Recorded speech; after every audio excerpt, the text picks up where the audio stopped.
तो स्वागत है आप सभी का आपके अपने YouTube चैनल बीएस सेंटर में।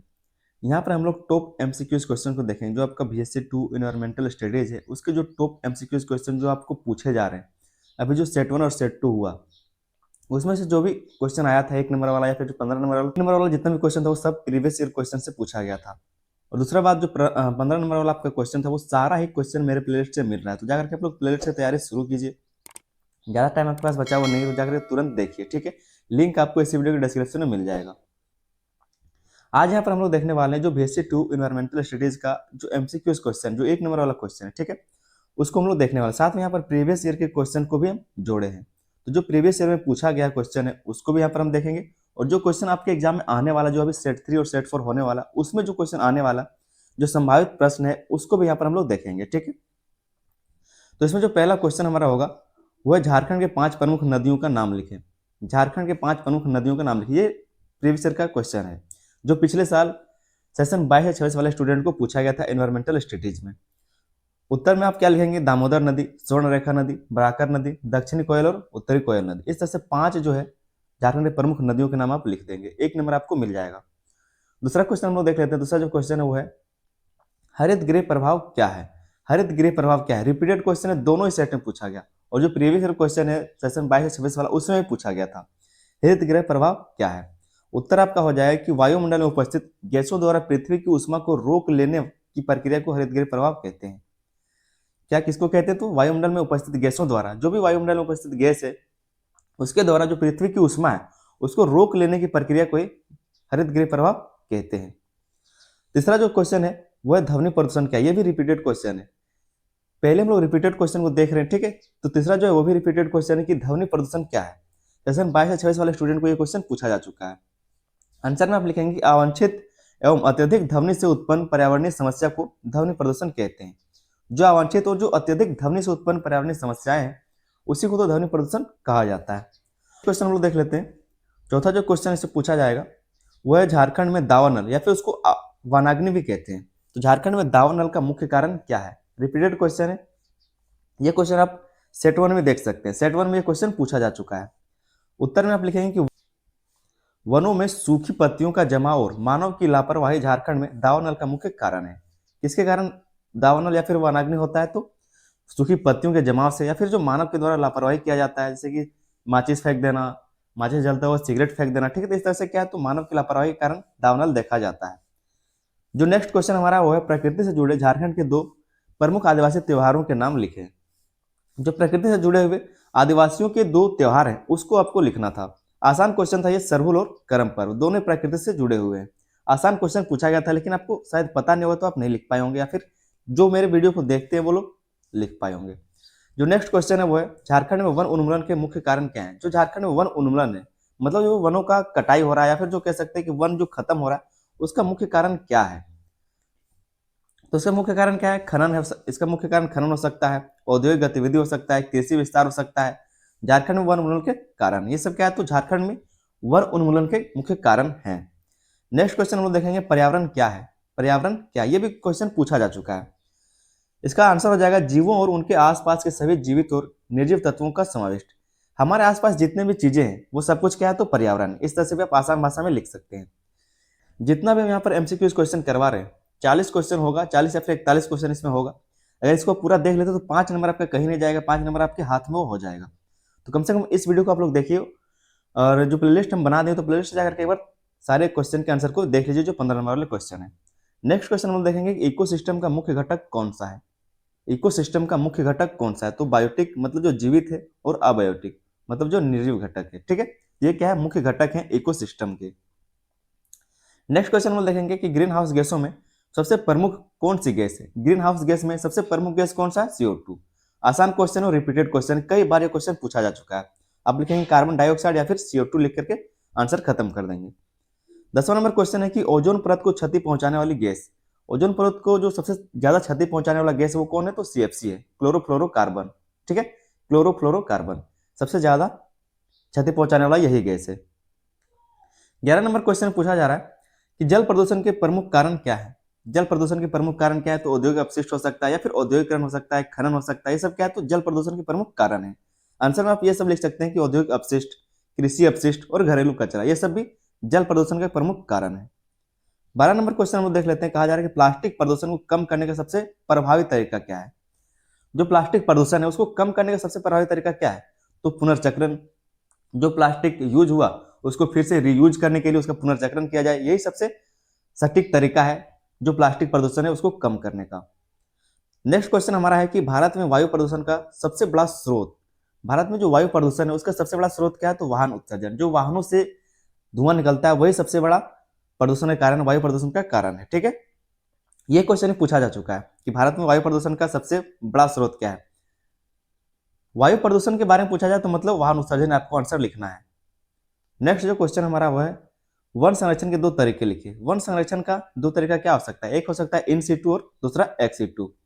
इन सीटू कंजर्वेशन या फिर एक्स सीटू कंजर्वेशन, तो दोनों ही हो सकते हैं, दो तरीके इस तरह से आप लिख सकते हैं। और ये दोनों होता क्या है इसके बारे में हम डिटेल वीडियो बना रखे जो हम लॉन्ग आंसर करवाए उसमें, तो जाकर के आप लोग देख सकते हैं, वहां पर आपको इसका आंसर भी मिल जाएगा। 15 नंबर क्वेश्चन हमारा है कि भारत में दुनिया के किस जैव विविधता हॉटस्पॉट में आता है। जो भारत है वो हमारा दुनिया के किस जैव विविधता हॉटस्पॉट में आता है, तो वो हमारा आंसर जो होगा वो होगा हिमालय जैव विविधता हॉटस्पॉट। ठीक है, इसको थोड़ा सा काट के आप लोग कर लीजिए, हिमालय जैव विविधता हॉटस्पॉट। नेक्स्ट क्वेश्चन वो देख लेते हैं। नेक्स्ट क्वेश्चन हमारा है कि रेड डाटा बुक में क्या सूचीबद्ध होता है। जो रेड डाटा बुक है उसमें क्या सूचीबद्ध होता है, उसमें क्या दिखाया जाता है, तो लुप्त प्राय प्रजातियों को दिखाया जाता है कि कौन सी प्रजातियां लुप्त प्राय हैं। नेक्स्ट क्वेश्चन हमारा है कि सस्टेनेबल डेवलपमेंट का अर्थ क्या है। सस्टेनेबल डेवलपमेंट का अर्थ क्या है, आंसर आपका हो जाएगा कि भविष्य की जरूरतों को देखते हुए वर्तमान आवश्यकताओं की पूर्ति, इसी को सस्टेनेबल डेवलपमेंट कहा जाता है।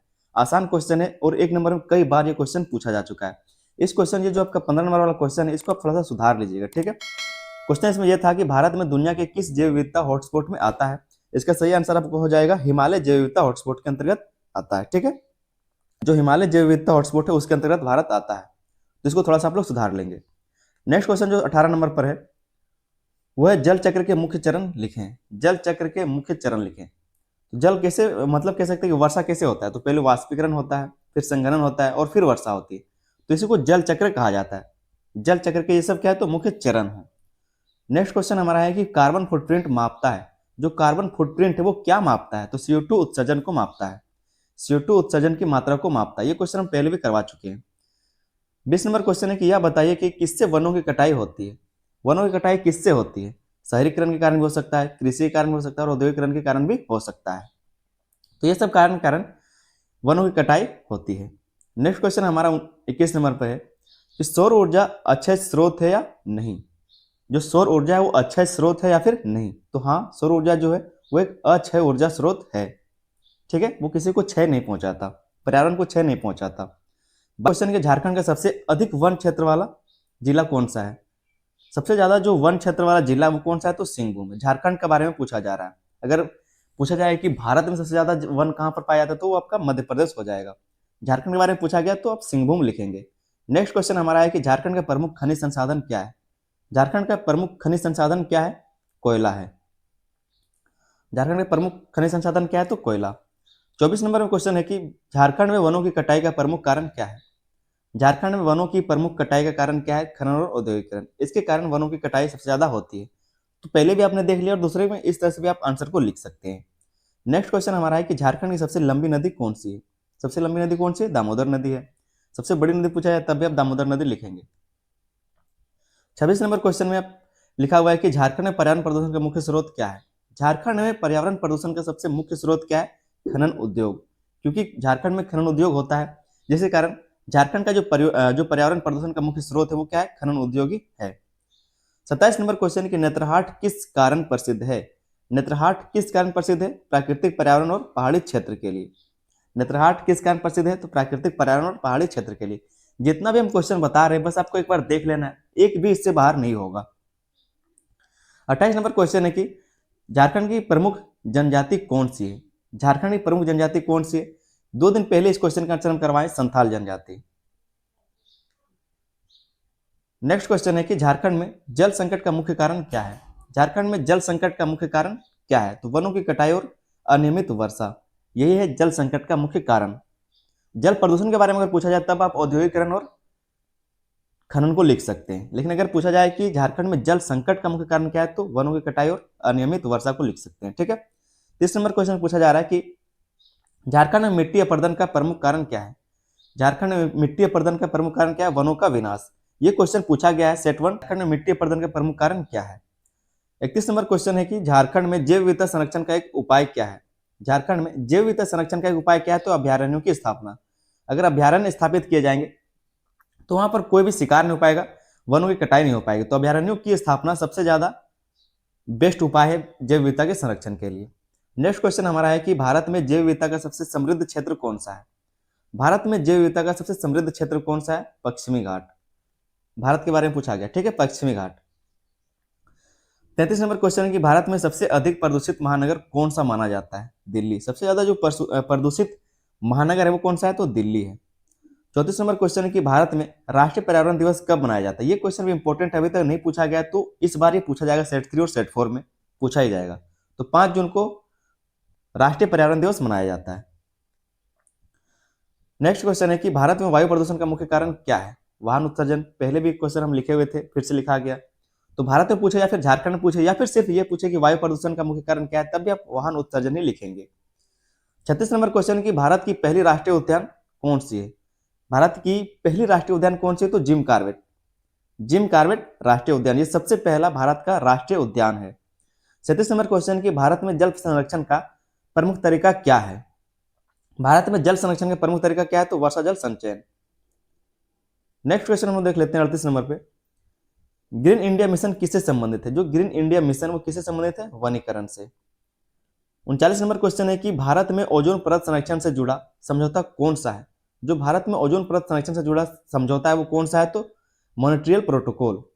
मॉन्ट्रियल प्रोटोकॉल, ठीक है, याद रखेंगे, ये क्वेश्चन पूछा जा सकता है। 40 नंबर में क्वेश्चन है कि भारत में सबसे अधिक वन क्षेत्र वाला राज्य कौन सा है? भारत में सबसे अधिक वन क्षेत्र वाला राज्य कौन सा है? तो मध्य प्रदेश। और अंतिम क्वेश्चन हमारा कि भारत में का उद्देश्य क्या है? भारत में सतत विकास का उद्देश्य क्या है? या फिर पूछा जाए कि भारत में सतत विकास का उद्देश्य क्या है या सतत विकास क्या है, तब भी आप आंसर ये लिखेंगे पर्यावरण संरक्षण के साथ विकास। पर्यावरण संरक्षण के साथ विकास करने सतत विकास कहलाता है और इसका उद्देश्य भी यही है, पर्यावरण संरक्षण के साथ विकास करना। तो यहाँ पर हमने 41 एमसीक्यूज क्वेश्चन को समझा। जितने भी यहाँ पर एमसीक्यूज क्वेश्चन आपने देखे 5 नंबर के लिए बहुत ही ज्यादा इंपॉर्टेंट है। आज का जो आपका सेट 3 और सेट 4 होने वाला उसमें ये 5 क्वेश्चन आएगा ही आएगा, यहीं से आएगा, कोई एक भी क्वेश्चन आपका बाहर नहीं जाने वाला। तो उम्मीद करते हैं वीडियो को आपने पूरा देखा होगा। अपने दोस्तों तक भी इस वीडियो को ज्यादा शेयर कर दीजिए। चैनल पर नए तो आप लोग चैनल को भी सब्सक्राइब कर लीजिए। और अगर आप लोग 15 नंबर वाला क्वेश्चन की तैयारी करना चाहते हैं तो लिंक आपको इसी वीडियो के डिस्क्रिप्शन में मिल जाएगा, जाकर के आप लोग तैयारी कर सकते हैं। बिल्कुल आसान भाषा में सारे ही क्वेश्चन का आंसर तैयारी कराया गया है। और एक एक क्वेश्चन जो आप प्रीवियस ईयर क्वेश्चन को देखेंगे, सेट 1 और सेट 2 के क्वेश्चन को देखेंगे, सारा ही क्वेश्चन मेरे प्लेलिस्ट से मिला हुआ है, एक भी क्वेश्चन बाहर का नहीं है, ठीक है। तो जाकर के आप लोग तैयारी कीजिए, ज्यादा टाइम आपके पास बचा हुआ नहीं है, तुरंत जाके देखिए और सारे क्वेश्चन को एक एक नजर देख के जाइए और अपने दोस्तों को भी शेयर कीजिए। चलिए मिलते हैं किसी अगले वीडियो में, तब तक के लिए धन्यवाद, जय हिंद।